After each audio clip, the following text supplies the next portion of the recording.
Subscribe करें हमारे channel एके info institute को और बेल आइकन दबाएं हमारे लेटेस्ट वीडियो की नोटिफिकेशन सबसे पहले पाने के लिए। नमस्कार दोस्तों, मैं हूं सनी सौरभ और एके इन्फो इंस्टीट्यूट के ऑफिशियल यूट्यूब चैनल पे आपका एक बार फिर से स्वागत करता हूं।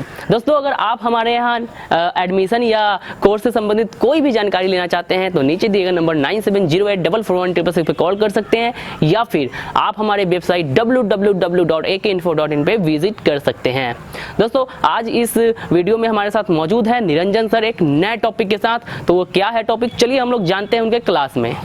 नमस्कार दोस्तों, मेरा नाम निरंजन सोनी, स्वागत है आपका एके इन्फो के इस यूट्यूब चैनल पे। आज का जो हमारा टॉपिक है, आज के इस वीडियो का जो टॉपिक है वो इस पीएफसी पावर सप्लाई के विषय में है। कई बार हम लोग पीएफसी रिपेयर करते हैं तो बहुत सारी समस्याएं होती है रिपेयर करने में। इसे मैंने सोचा है कि कई स्टेप में आपके सामने बताऊं। तो ये हमारा पहला स्टेप है। नेक्स्ट वीडियो में इसके बारे में और अधिक बताएंगे।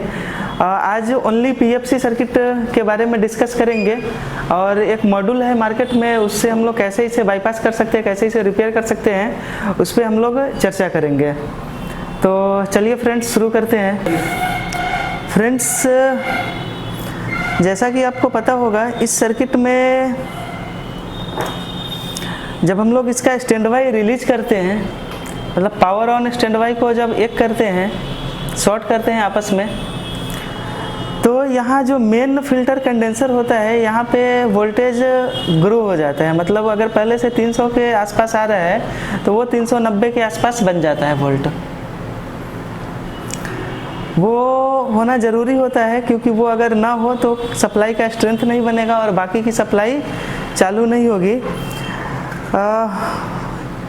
इसके लिए सर्किट में क्या किया है, यहाँ पे देख रहे हैं ये जो एसी इनपुट हो रहा है, डायोड तक सीधे आ गई एसी। यहाँ से डीसी में कन्वर्ट होने के बाद ये इधर से प्लस, ये इधर से माइनस। यदि हम लोग इसके माइनस को देखें तो माइनस तो सीधा यहाँ तक पहुँच रहा है, लेकिन प्लस जो है सीधा यहाँ तक मेन कंडेंसर तक नहीं आता है, क्योंकि ये पॉजिटिव सप्लाई जो है, सर्किट को उलट के दिखाते हैं। पॉजिटिव सप्लाई यहाँ से अगर हम लोग देखें तो यहाँ पे एक डायोड, फिर एक और डायोड सीरीज में, दो डायोड सीरीज में लगा के यहाँ पे प्लस 300 वोल्ट पहुँचाया गया है। और फिर इस सर्किट को अगर गौर से देखें तो ये इस कॉइल के अंदर जा रहा है, फिर कॉइल के दूसरे किनारे से निकल रहा है। यहाँ पे ये वाली कॉइल, मतलब ये पीएफसी की कॉइल है, पीएफसी की ट्रांसफार्मर कॉइल के दूसरे सिरे से निकल के जा रहा है एक डायोड में, और फिर डायोड के कैथोड से निकल के ये जा रहा है मेन फिल्टर कैपेसिटर पे। अब हम लोग देखें कि इस डायोड के एनोड से, ठीक है, इस डायोड के एनोड से ये एक एन चैनल मॉसफेट लगा हुआ है। मॉसफेट का सोर्स जो होता है वो ग्राउंड होगा और गेट को ऑपरेट करने के लिए यहाँ पर एक गेट ड्राइवर आईसी बनाया हुआ है। और ये जो हमारा ये इतना दूर का जो सर्किट है, ये गेट ड्राइवर आईसी, मॉसफेट और ये डायोड वगैरह जो लगे हुए हैं, ये कॉइल ट्रांसफार्मर जो लगे हुए हैं, ये सर्किट हमारा पीएफसी सर्किट कहलाता है। मतलब ये कि अगर नॉर्मल वे में जब सप्लाई स्टैंड बाई में होता है तो यहाँ पे वोल्टेज जो होता है वो बिल्कुल 300 वोल्ट होता है, 300 के आसपास। और उसमें एक छोटा सा ट्रांसफार्मर होता है, ये एसटीआर से ऑपरेट किया गया है। ये स्टैंड बाई वोल्ट आउट करता है, लाइक किसी में 3.3, 3.5 और 5 वोल्ट, और बाकी का जो सप्लाई होता है वो बंद रहता है। तो हम लोग जब स्टैंड बाई और पावर ऑन या पीएस ऑन जब आपस में शॉर्ट करते हैं तो क्या होता है कि ये जो गेट ड्राइवर आईसी है, इस पीएफसी सर्किट में जो मॉसफेट लगे हुए हैं सप्लाई को बूस्ट करने के लिए,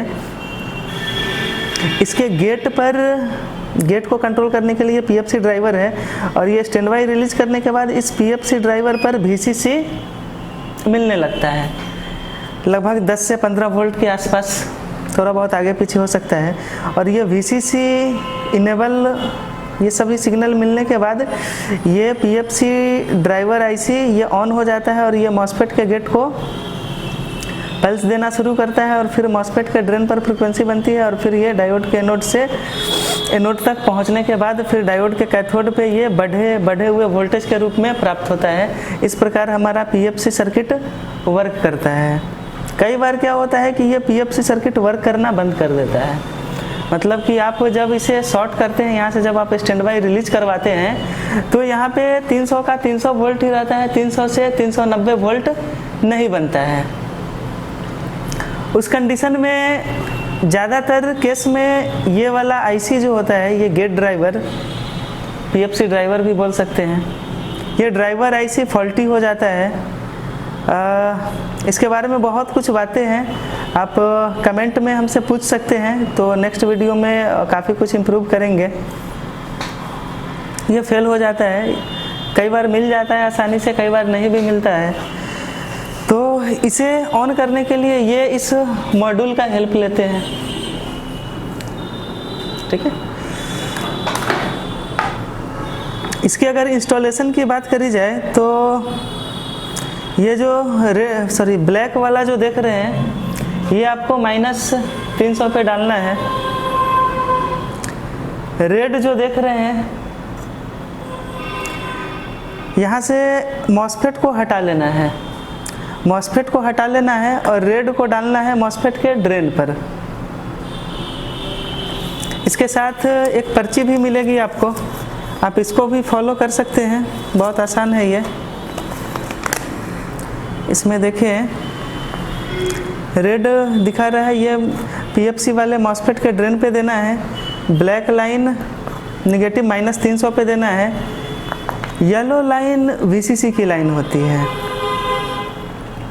इसके लिए आपको करना क्या होगा कि इस आईसी को आपको ओपन करना होगा।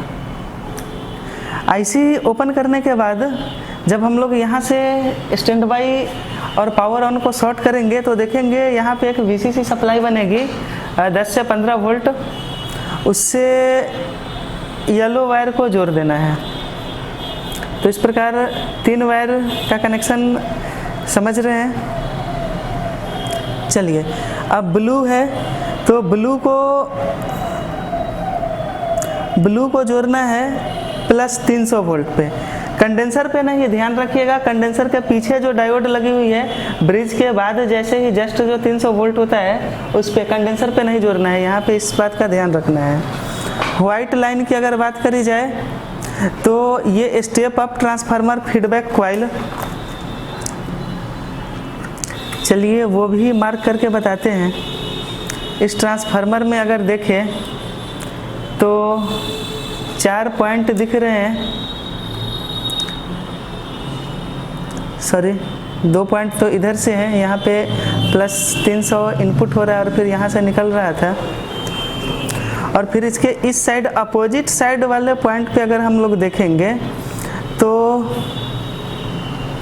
इसमें से एक पॉइंट आपका -300 वोल्ट होगा, उस पर नहीं जोड़ना है, ट्रैक देख लेना है, ट्रैक देख के मिला लेना है हमें। एक -300 वोल्ट होगा और फिर जो -300 के बाद जो पॉइंट बच रहे हैं उसका ट्रैक ओपन करके आप किसे जोड़ेंगे, वाइट वाले वायर को। ये क्या है, step up transformer feedback coil, तो जैसा बताया उसे ही जोड़ना है। यहाँ पे आपको ध्यान रखना है, अगर मिस्टेक करेंगे तो गलती हो सकती है, ये सब डैमेज हो जाएगा उसके बाद। फिर ये ग्रीन है, ग्रीन को आपको सीधा 400 पे जोड़ना है, यानी मेन फिल्टर कैपेसिटर पे। तो ये टेस्टेड है, हमने कई बार यूज किया है इसका। उम्मीद है फ्रेंड्स मेरा ये वीडियो आपको पसंद आया होगा। हाँ, अगर काम करने में किसी तरह की परेशानी होती है या कुछ समझ में ना आए या कुछ इससे रिलेटेड कोई क्वेश्चन हो तो आप नीचे कमेंट बॉक्स में आप कमेंट कर सकते हैं, आप सही कमेंट कर सकते हैं। तो नेक्स्ट वीडियो में आपके कमेंट का ध्यान रखा जाएगा और अगले वीडियो में ये सब जो कुछ भी त्रुटियां हुई है या कुछ अगर छूट रहा होगा तो उसे ज़रूर इम्प्रूव करेंगे। Thank you. दोस्तों हम उम्मीद करते हैं कि आपको आज का ये वीडियो पसंद आया होगा। तो अगर आपने हमारे चैनल को सब्सक्राइब नहीं किया है तो हमारे चैनल को सब्सक्राइब कीजिए, ऐसे और भी वीडियोस आएंगे हमारे यहाँ। अगर आप इस लाइन में, इस रिपेयरिंग के लाइन में अपना लाइफ, अपना कैरियर बनाना चाहते हैं तो आप हमारे नीचे दिए गए नंबर 9708441666 पे कॉल कीजिए और एक बार एटलीस्ट जानकारी लीजिए कोर्सेज के बारे में। हमारे यहाँ laptop, LCD LED TV, mobile repairing से जुड़ी हुई हार्डवेयर, सॉफ्टवेयर, हर तरह की चीज़ें, हर तरह की कोर्सेज, यहाँ तक कि चिप लेवल तक की कोर्सेज करवाई जाती है, वो भी प्रैक्टिकल, लाइव प्रैक्टिकल के साथ। और आपको मैं एक बात बता दूं, हमारे यहाँ डेमो क्लास बिल्कुल मुफ्त है, तो एटलीस्ट आइए डेमो क्लास भी करके देख लीजिए एक बार। आप हमारे वेबसाइट पर भी विजिट कर सकते हैं www.akinfo.in पर। तो दोस्तों आज की वीडियो में बस इतना ही, फिर मिलते हैं अगले वीडियो में एक नए टॉपिक के साथ। तो आज के लिए नमस्कार।